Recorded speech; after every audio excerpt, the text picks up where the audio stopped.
Just how strong is their affiliate in the Sinai Peninsula? The affiliate in the Sinai is very strong. We've seen Islamic State's Wilayat Sinai wage a sustained insurgency against the Egyptian government for years now, and this is only a recent inflection in this continuing trend. But we've seen continued attacks against Coptic Christians, against Israel, and against Egyptian military forces.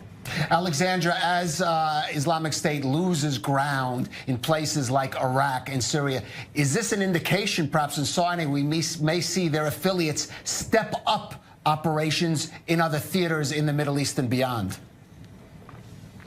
Absolutely. So as the Islamic State loses terrain in Iraq and Syria, we've seen increased complexity of attacks in peripheral theaters of operation, such as the Sinai and in Yemen. Recently, we've seen 2 different attacks that are quite complex, quite long. They're combining different means for combined effect. So we see things like using a vehicle-borne improvised explosive device in combination with small arms to create it's a complex attack that demonstrates that this is a very sophisticated organization.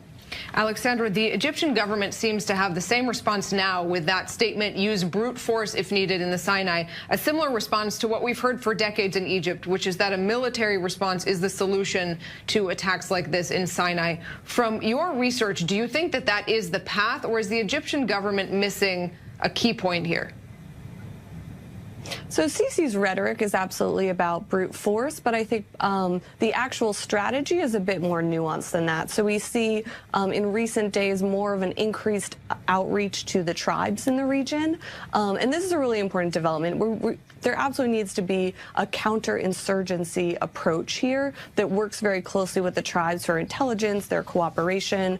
And ISIS clearly understands this as well. And they've worked very hard to try to deny the Egyptian government a tribal proxy. So they've specifically targeted the Tarbayin tribe that previously attempted to work with the Egyptian government to target the Islamic State. So I think despite the rhetoric of kind of a brute force approach, I think we're going to see something a bit more nuanced this time around. All right, certainly a lesson being learned by leaders across the Arab world and the West about how to fight terror. That's not just about airstrikes. It needs to be about much more than that.